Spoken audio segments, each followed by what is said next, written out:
Used to it.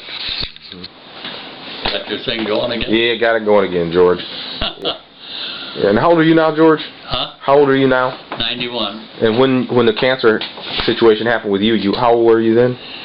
Well, subtract 14 years. I was 77 would be.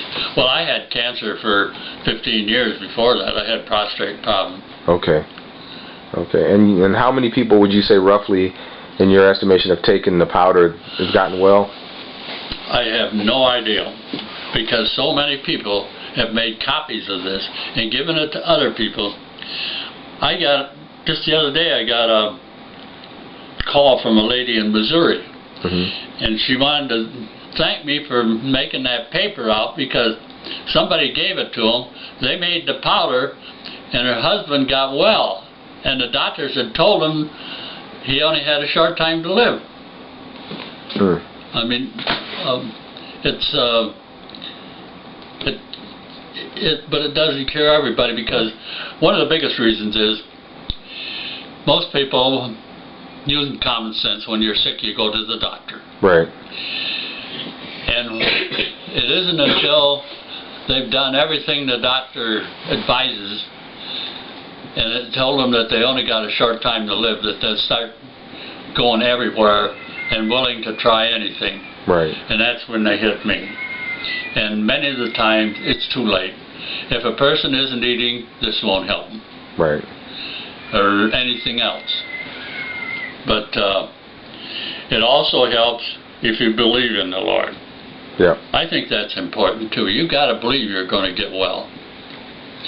I've had the most success with the Amish people because they believe everything is the Lord's wish. Like when the guy killed those 7 kids out in Pennsylvania. Right, I remember that. Amish kid did it. Right. They wouldn't even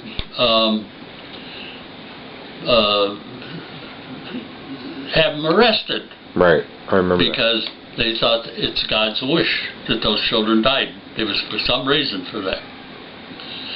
So you have most of your success with Amish people? No, not any more than anybody else, but they won't even hesitate and give it to their children. I've offered it to at least 7 people within 25 miles of here, where they had a piece in the paper that the family needed help because of the bills and the cancer the kids had, you know, and they wouldn't even think of trying it. They would go with what the doctor said. Usually they end up in debt of anywhere from $500,000 to $1 million, and the kid died too. One person over by McHenry here, their little girl, 3 years old, had leukemia, and they couldn't find a match. And so I called the woman. It took me a while to get her because none of them ever have their phone number in. But I called a name that I saw in the telephone book, the same, and it was an aunt or something like that. And she put me in touch with the lady, and the lady said she'd give her anything. She said the expense is killing them, and they aren't getting anywhere because it costs them $75 for every one they test to see if they can match, you know. And so I sent her the powder. About 30 days later, there was a piece in the paper that they weren't looking for a match anymore because the little girl had a miraculous recovery. Beautiful. I called the woman to congratulate her, and she said, "Oh, she never used the powder." I knew dang well she did, because what else would happen? She was afraid I was going to send her a bill. Right.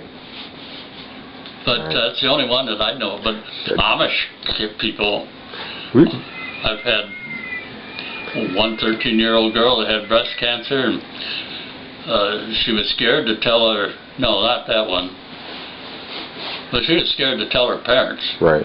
Because they didn't have any money. You know, Amish people have big families. Right. Not all of them, but a lot of them do. And she told a neighbor, and the neighbor,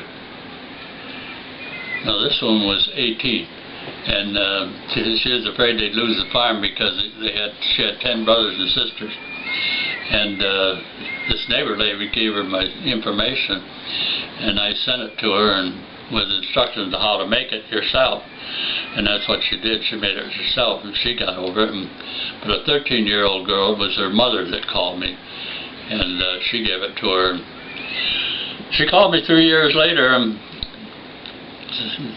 she hadn't been getting it for a while, but 3 years later she called me and said that her daughter was still clean and no sign of cancer. What about the lady you mentioned to me who was in an office, and I think she had ovarian cancer? She was like a secretary, or she worked? Well, she didn't have ovarian. She had that other kind. What is it? Cervical. Cervical cancer. And it was only a month or 6 weeks, or maybe less than that, and she was clean. When the doctor found out, he said he must have misdiagnosed it. Yeah. You know, they don't know.